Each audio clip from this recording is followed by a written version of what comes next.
Om Swastiastu, Assalamualaikum warahmatullahi wabarakatuh, Shalom Namo Buddhaya, Salam sejahtera untuk kita semua. Sebelumnya, perkenalkan, kami dari kelompok SGDA 3 akan mempresentasikan terkait penugasan susunan proyek kami dengan judul Status Epilepticus. Adapun anggota kelompok SGDA 3 dapat dilihat pada layar. Terkait bab 1 pendahuluan akan dijelaskan oleh rekan saya. Baik, terima kasih atas kesempatan yang telah diberikan kepada saya. Sebelumnya, perkenalkan nama saya Niputu Shulananda Santiadi dengan 3 digit NIM akhir 017. Baik, jadi dalam kesempatan kali ini saya akan membacakan terkait dengan latar belakang. Status epileptikus merupakan suatu kondisi kegawat daruratan neurologis yang ditandai dengan gejala kejang berkepanjangan, berdurasi lebih dari 30 menit atau kejang tanpa adanya pemulihan kesadaran. Kondisi seperti ini tidak bisa disepelekan dan memerlukan penanganan segera. Bila tidak segera ditangani, kondisi pasien dapat bertambah parah dengan menyebabkan kerusakan neurologis hingga menimbulkan komplikasi sistemik. Komplikasi yang dapat terjadi akibat status epileptikus meliputi disritmia jantung, gangguan fungsi otonom dan metabolik, edem pulmonum, bahkan pada kondisi yang paling serius bisa menyebabkan kematian.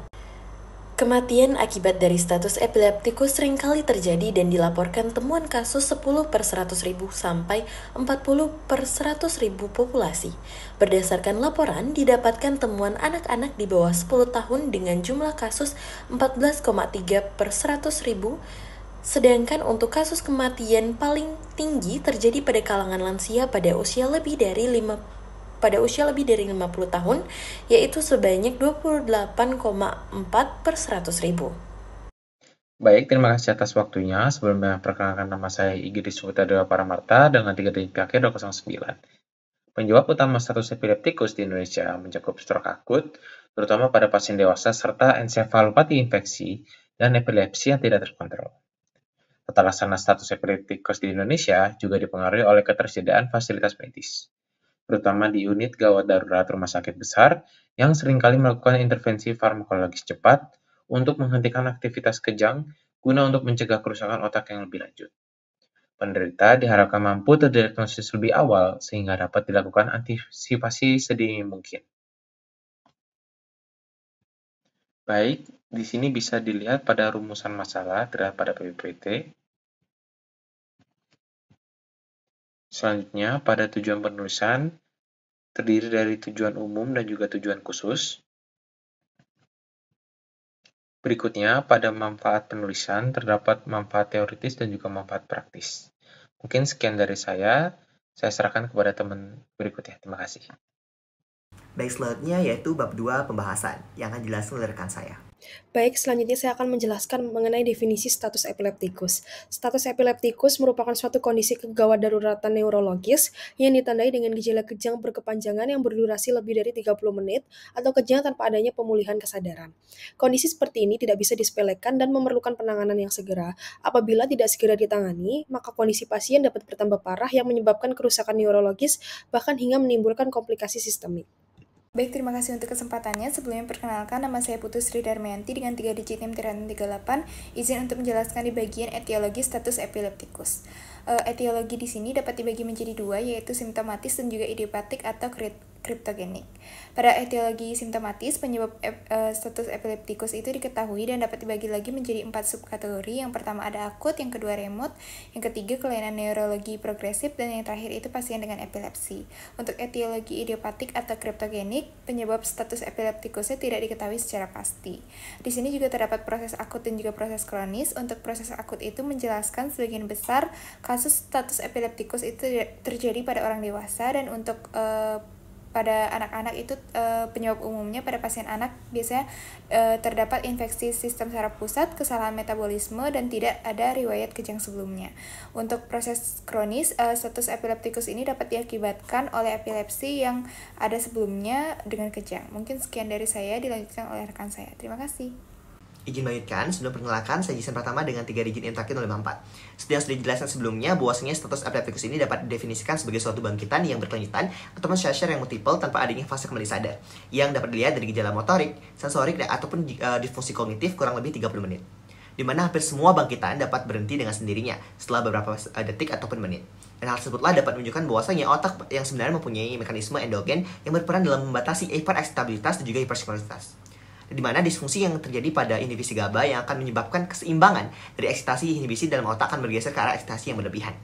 Nah, di mana faktor fisiologi dari status epileptikus ini dapat terjadi dan terlepas yang namanya dari faktor risiko yang dapat meningkatkan kemungkinan seorang mengalami kejadian status epileptikus.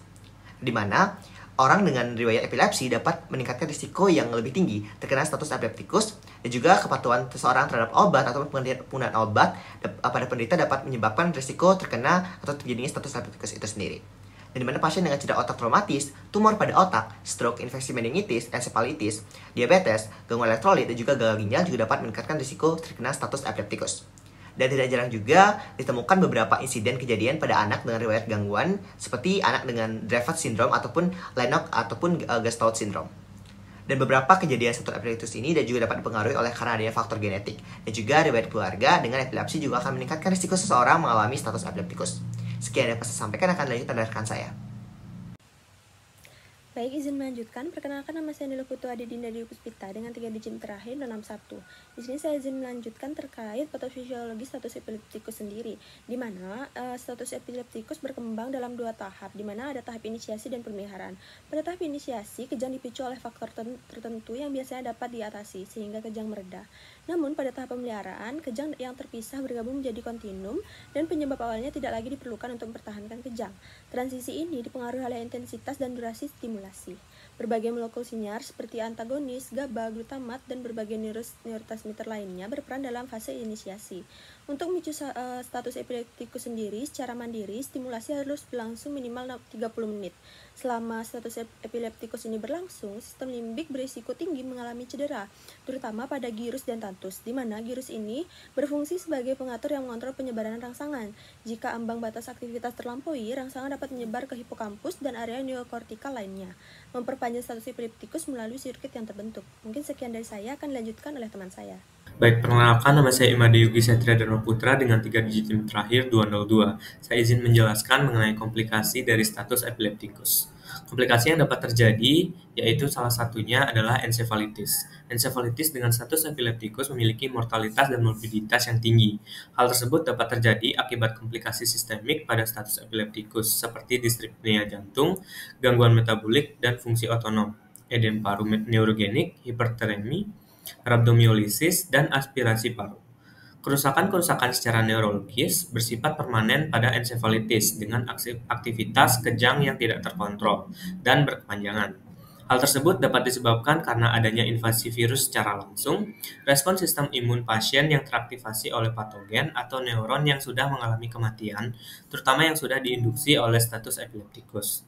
Durasi yang panjang dari status epileptikus berhubungan dengan luaran neurologis yang buruk, terutama terjadi epilepsi setelah terjadi status epileptikus pada encephalitis. Sekian, terima kasih. Baik, izin melanjutkan. Perkenalkan, nama saya Sylvia dengan 3 digit terakhir 130. Untuk diagnosisnya sendiri dibagi menjadi 2, evaluasi awal dan juga diagnosis. Untuk evaluasi awal kita dapat melakukan terapi anti-epilepsi, pemeriksaan TTV, diberikan jalur intravena dan pemeriksaan darah lengkap, lalu diberikan dextrose, glukosa 50% apabila gula darah di bawah 60 mg per dl, diperiksa riwayat penyakitnya, dan dilakukan pemeriksaan fisik secara cepat. Lalu untuk diagnosis sendiri, lesi struktural atau gangguan metabolik adalah penyebab paling umum SE konvulsif. Namun untuk SE non-konvulsif sendiri, sulit ditentukan diagnosisnya, namun banyak terdapat pada pasien koma. Nah, untuk pemeriksaan lebih lanjutnya, dapat dilakukan CT scan untuk penegakan awal, dan dilanjut dengan pemeriksaan MRI untuk memperjelas diagnosis. Sekian dari saya, terima kasih. Baik, sebelumnya perkenalkan, nama saya Niputu Cynthia Bella dengan 3 digit terakhir 8. Di sini saya akan membahas mengenai tata laksana status epileptikus. Terdapat 2 hal yang dapat dilakukan, yaitu yang pertama ada tindakan umum dan yang kedua ada farmakoterapi. Pada tindakan umum, penanganan awal yang dapat dilakukan pada pasien yaitu stabilisasi jalan nafas, pernafasan, dan juga sirkulasi. Kemudian diperlukan oksigen yang cukup dan juga pemantauan tanda-tanda vital. Posisikan pasien pada posisi lateral atau miring untuk mencegah terjadinya aspirasi. Kemudian wajib dilakukan untuk pemeriksaan glukosa darah. Kemudian pada farmakoterapi terdapat 3 fase, yakni yang pertama, fase terapi pertama dengan durasi kejang 0-10 menit atau disebut juga sebagai status epileptikus konvulsif. Pilihan pertama obat dapat diberikan midazolam intramuskular, lorazepam intravena atau diazepam intravena.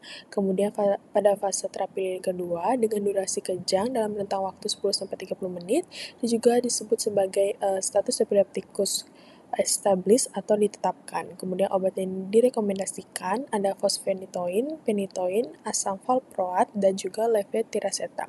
Kemudian yang terakhir ada fase terapi ketiga dan rentang durasi kejang itu lebih dari 30 menit dan juga disebut sebagai status epilepticus refractor. Pilihan obatnya dapat diberikan dosis anestesi tiopental, midazolam, pentobarbital atau propofol, juga diikuti dengan pemantauan EEG secara berkala. Baik, perkenalkan nama saya Kade Bella Kurniasari dengan 3 digit meteran 026. Mohon izin untuk menjelaskan mengenai pencegahan dari status epilepticus. Mencegah terjadinya status epilepticus dapat dilakukan dengan mencegah kejang yang berulang, yakni dapat dilakukan dengan pemberian propilaksis berupa obat anti-epilepsi atau OAE yang diminum tiap hari. Pemberian dimulai dengan memberikan OAE tunggal dengan dosis rendah. Contoh obat anti kejang sering digunakan yaitu ada karbamazepin, asam valproat, phenytoin, dan topiramate. Obat ini tentu harus disesuaikan dengan etiologi terjadinya kejang dan juga usia dari pasien itu sendiri. Selain itu, pengobatan pada serangan kejang yang dijelaskan sebelumnya perlu dilakukan seoptimal mungkin dan secepat mungkin agar kejang tidak terjadi terus-menerus sehingga menjadi status epilepticus. Bisa di next. Baik, saya mohon izin untuk melanjutkan teman saya. Sebelumnya, perkenalkan nama saya Bagus Surya Wibowa dengan 3 digit terakhir 239. Baik, di sini saya mohon izin untuk melanjutkan mengenai prognosis dari status epilepticus. Nah, jadi prognosis dari status epilepticus ini pada orang dewasa telah dikembangkan menjadi sebuah skor klinis baru. Nah, skor ini dapat membantu memprediksi kematian, kemudian hasil fungsional, dan pemulihan serta status epilepticus. Nah, beberapa faktor dapat digunakan sebagai pertimbangan termasuk komoditas, kemudian usia, jenis serangan, dan durasi status epilepticus. Nah, skor keparahan status epilepticus tersebut mempunyai sensitivitas yang tinggi dalam perannya memprediksi kematian, nah namun untuk spesifikasinya lebih rendah. Nah, status epilepticus konvulsif pada masa anak-anak atau yang biasa disebut dengan CSE. Nah, hal ini berkaitan dengan tingkat kematian dan morbiditas jangka pendek dan jangka panjang. Nah, tetapi untuk prognosis jangka panjang setelah CSE pada masa anak-anak umumnya memberikan keuntungan pada anak-anak yang sebelumnya normal. Nah, namun terjadi peningkatan morbiditas pada anak-anak dengan gejala dan kelainan neurologis sebelumnya. Nah, oleh karena itu dilakukan penelitian dalam usaha menemukan obat untuk status epilepticus super refractory. Sekian dari saya, terima kasih. Selanjutnya yaitu bab 3 penutup. Perkenalkan, nama saya Nami Mangali Jokonia dengan 3 digit akhir 099. Di sini saya akan lanjutkan pada bagian kesimpulan. Status epilepticus atau SE adalah kondisi darurat neurologis yang ditandai oleh kejang yang berlangsung lebih dari 30 menit atau terjadi berulang tanpa pemulihan kesadaran. SE berbahaya karena dapat menyebabkan kerusakan otak permanen, komplikasi sistemik seperti disritmia jantung, dan juga edema paru, serta memiliki tingkat kematian tinggi, terutama pada lansia. Penyebab SE bervariasi, termasuk stroke, infeksi saraf pusat, gangguan metabolik, dan epilepsi yang tidak terkontrol. Patofisiologinya terkait dengan disfungsi sinyal GABA di otak, menyebabkan kegagalan penghabatan kejang. Penanganan SE membutuhkan intervensi segera, seperti stabilisasi jalan napas, pemberian oksigen, dan obat anti kejang seperti benzodiazepin. Jika tidak dihentikan, SE dapat menyebabkan cedera otak. Diagnosis cepat melalui evaluasi klinis, EEG, dan pencitraan otak sangat penting. Pencegahan berfokus pada kontrol kejang berulang dan pengobatan tepat waktu. Penanganan yang cepat dan tepat adalah kunci untuk mencegah komplikasi serius dan juga kematian. Selanjutnya saya akan lanjutkan pada bagian saran. Diperlukan pemahaman yang lebih dalam mengenai patofisiologi terjadinya status epilepticus agar dapat melakukan intervensi yang tepat untuk mencegah, mendeteksi, dan mengelola terjadinya kondisi status epilepticus dan mengurangi potensi terjadinya komplikasi berat pada penderitanya. Adapun referensi yang kami gunakan dalam pembuatan student project ini dapat dilihat pada layar. Sekian presentasi dari kelompok SGDA 3. Akhir kata kami ucapkan terima kasih dan Om Santi Santi Santi Om. Wassalamualaikum warahmatullahi wabarakatuh. Shalom, Namo Buddhaya, salam sejahtera untuk kita semua.